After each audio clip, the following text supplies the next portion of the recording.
I'd like their pain to go to 11. Attaboy, with pleasure and malice.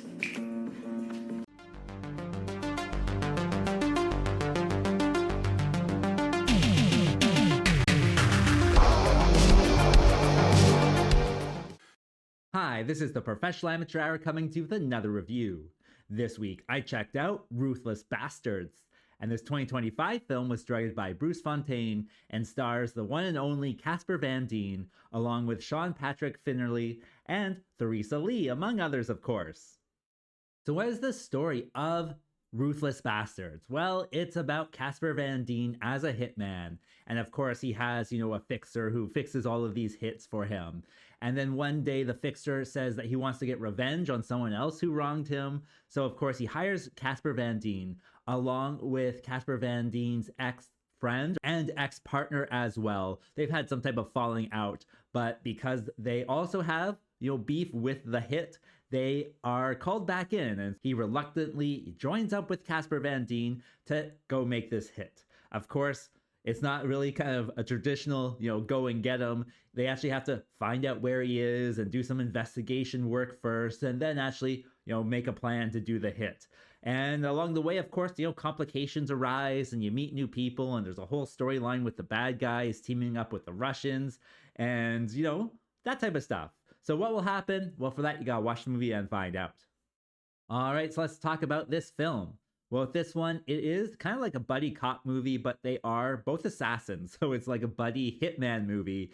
And they're just going around. They're great together, I think. Sean and Casper here have great chemistry with each other. They are quite a bit of fun on screen. And I think their characters are good foils to each other as well. With Sean's character, he's like the crazy one. And then Casper is more of the straight edge and kind of, follow the rules type of guy. And they work together really well, and their banter together is fun. They're just like cracking jokes with each other, and I don't know, it's just a great feeling when they're just going around together. It really does work. Like, they got great chemistry, like I said. And one of the most enjoyable things about them was they would like snap and point in unison. Oh my gosh, that was, I don't know, just kind of like a fun element of it. Like, there's just so much fun to be had with this one.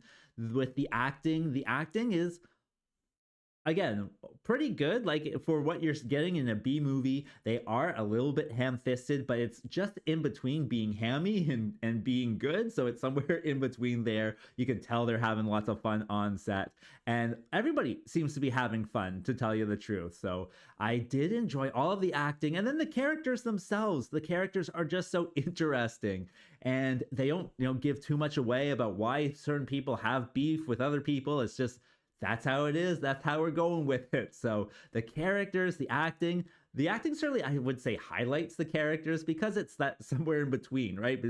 Being in between ham-fisted and good. It's just like kind of like cheeky acting, I would say. And I enjoyed it.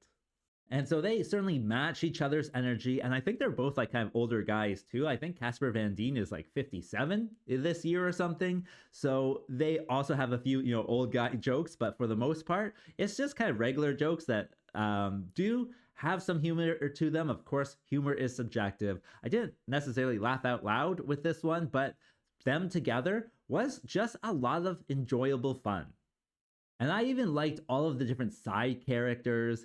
The bad guys, they're like a Russian gang and then a Pakistani gang, and they're, combined. And then the good guys, they join up with this like Cantonese gang, and all of the different gang members are all so much fun. Like, they have a unique look, and they're, speaking their own languages and stuff. Though I do say, I did not enjoy that when they are speaking their own languages, they don't have subtitles. Like, I turned on the English subtitles just to see, what they were saying, but the subtitles aren't there for that. Like, I was so surprised that, them speaking in a different language didn't require subtitles. I guess we're just not supposed to know. They do, drop English words in here or there, so you kind of get the gist of it, but at the same time, the characters are fun. Just, you might not be able to understand them, and I wouldn't say you necessarily have to get the point of what they're trying to say. It would have been nice, of course, but at the same time, it is what it is. It's just a corny B movie, so they don't have to. They just have to be fun characters, and they certainly are that.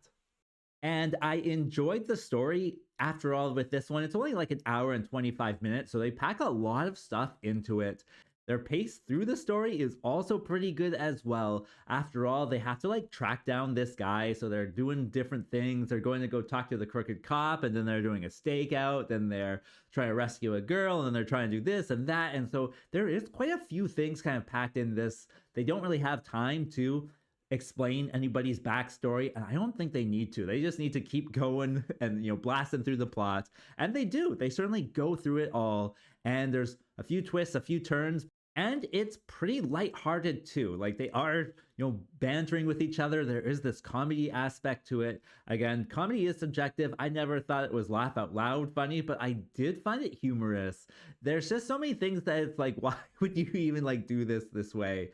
For example, they like sneak up on these henchmen and, you know, have them at gunpoint, and they just start ripping into them like, you guys are so bad at your job, why are you doing this, how long have you been doing this, you could have like put a bell on the door, you could have got a little laser, you could have done this and that, like, you guys are really bad at this. And it's just like, why you have to like rip into these guys? Clearly they're bad at their job, but you have to make them feel bad too. And I don't know, that's just part of the kind of the comedy aspect of it. So overall, it is a pretty enjoyable movie. And I think that brings me to what doesn't work. Well, with this one, of course, it's, you know, a B movie. So if you're just looking for, you know, entertainment, like, it will supply that. However, with this one, it's that comedy aspect that I do think has the, I don't know, most attraction to it. But again, it's not laugh out loud funny. It's just humorous throughout. And with, you know, 57-year-old Casper Van Dien, they're not doing too many fight scenes. Of course, they have a fight scene, you know, at the beginning, somewhere in the middle, and then somewhere at the end, but they're never particularly too long. And so they have a lot of kind of just like hostage situations where they're, you know, making fun of each other at gunpoint rather than, you know, kicking each other's asses. So that is one thing that does go into it. If you're looking for a high octane one, this is probably not it. Yeah, I would say it's just, you know, low octane, but, you know, fun throughout the whole thing. What else? I thought the music could be better. Certainly it's just kind of standard music, blasé music, but again, I don't have too much bad things to say. It's just a B movie that, you know, provides entertainment, and if that's what you're looking for, you're going to get it with this one. And so as for a recommendation, I would say press play on this one. It is an entertaining hour and 20 minutes. There is a version of it on Tubi, so you can watch it over there. So it is currently available to you if you want to press play. So enjoy. And as for a rating, well, I have to give it the above average score of 6 because I did enjoy it quite a bit. And with that being said, I think that's all I wanted to say. So like and subscribe, and I'll see you next time. Peace out.